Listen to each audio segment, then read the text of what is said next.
प्रभु जगन्नाथ की मूर्ति निर्माण की अनसुनी कहानी।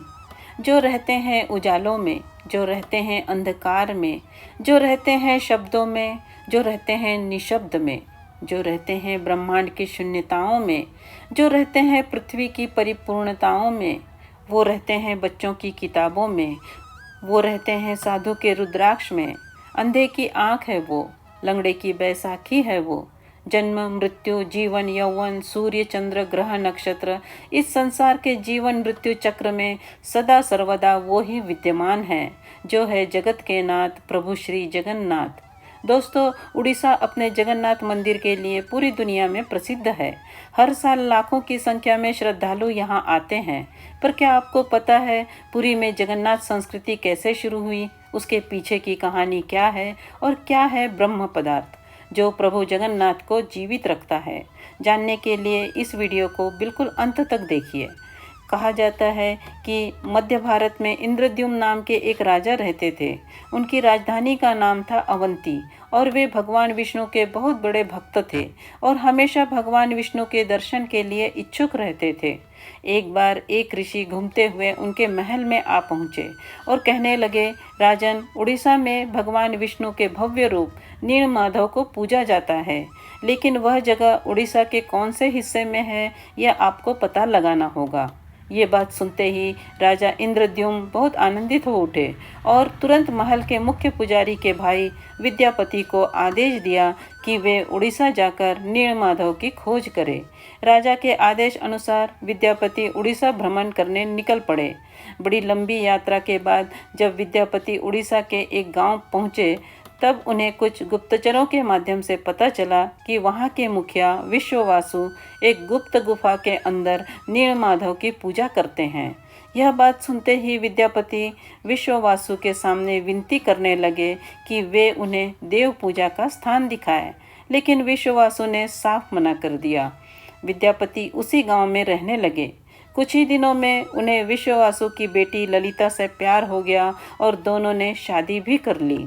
शादी के कुछ दिनों बाद विद्यापति ने अपनी पत्नी को नीलमाधव की सिर्फ एक झलक दिखाने के लिए अपने पिता को मनाने के लिए कहा।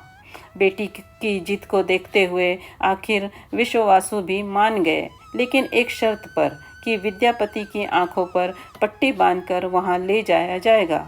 पर विद्यापति ने बड़ी ही चालाकी से अपने साथ कुछ सरसों के दाने ले लिए और गुप्त गुफा तक पहुंचने के रास्ते को याद रखने के लिए रास्ते में सरसों के दाने गिराते गए। गुप्त गुफा में पहुंचने के बाद जब विद्यापति ने आंखों से पट्टी हटाकर नीलमाधव की दिव्य छवि को देखा तो वे उन्हें देखते ही रह गए। गुप्त गुफा से लौटकर विद्यापति ने राजा को सब कुछ बताया और राजा भी अपने प्यारे भगवान के दर्शन के लिए तुरंत निकल पड़े। लेकिन जब राजा इंद्रद्युम्न विद्यापति के साथ गुप्त गुफा में पहुंचे तब उन्हें वहां कुछ नहीं दिखा। नीलमाधव अंतर्ध्यान हो चुके थे।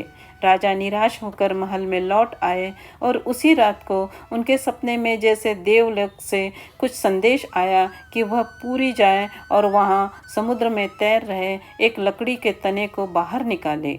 राजा ने इस संदेश का पालन किया और उन्हें पुरी के समुद्र तट पर सच में एक लकड़ी का तना तैरता हुआ दिखाई दिया। लेकिन राजा के सेवकों के लाख कोशिशों के बाद भी कोई भी उस लकड़ी के तने को उठा नहीं पाया।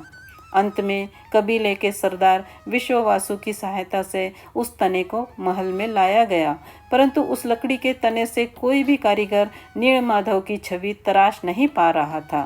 कहते हैं कि जब इस काम को करना असंभव हो गया तब देवताओं के शिल्पीकार श्री विश्वकर्मा एक बूढ़े बुढ़ाई के रूप में प्रकट हुए। उन्होंने राजा को भरोसा दिलाया कि वह मूर्ति निर्माण कर सकते हैं, लेकिन कुछ शर्त पर कि वे भगवान विष्णु की मूर्ति को 21 दिन में बनाएंगे और अकेले ही बनाएंगे, कोई भी उनके काम में बाधा न डाले।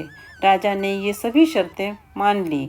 लोगों को सिर्फ आरी, छीनी और हथौड़ी की आवाज़ें सुनाई देती थी, लेकिन 15 दिन बाद जब रानी को कोई भी शब्द सुनाई नहीं दिया तब वह घबरा गई।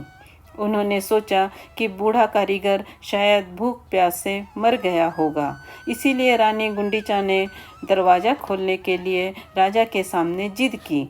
आखिर में दरवाज़ा खोला गया और राजा ने देखा कि वह बूढ़ा कारीगर जैसे गायब हो गया है और उसके पीछे आधी बनी 3 मूर्तियां छोड़ गया है, जो आज प्रभु जगन्नाथ, बड़े भाई बलभद्र और छोटी बहन सुभद्रा के रूप में पुरी के श्री मंदिर में पूजे जाते हैं। आपने देखा होगा, श्री जगन्नाथ मंदिर के भगवान के हाथ पैर आधे बने हुए हैं, जिसका कारण यही बताया जाता है। कहते हैं कि द्वापर युग में कृष्ण की लीला एक सबर के हाथों समाप्त हुई थी और बाद में कलयुग में एक सबर विश्ववासु के हाथों से ही नीलमाधव की यात्रा शुरू हुई थी। क्या आपको पता है, प्रभु जगन्नाथ को भी बुखार आता है, उनको भी दवाई दी जाती है। वे कभी कभी ठीक हो जाते हैं पर कभी कभी नहीं। उनका पुनर्जन्म होता है, जिसे कहा जाता है नव कलेवरम, जो हर 8 साल, 12 साल या 19 साल में एक बार होता है। उस समय उड़ीसा सरकार पुरी में अंधकार का ऐलान करती है और कुछ खास पुजारी आंखों और हाथों पर लाल कपड़ा बांधकर पुरानी मूर्ति से कुछ रहस्यमयी चीज को निकालकर नई मूर्ति में लगा देते हैं। यह कहा जाता है ब्रह्म पदार्थ, ब्रह्म जो जीवन का प्रमाण देता है। जैसे प्रत्येक मनुष्य के शरीर में आत्मा होती है, उसी प्रकार प्रभु जगन्नाथ के शरीर में रहता है ये ब्रह्म या परमात्मा।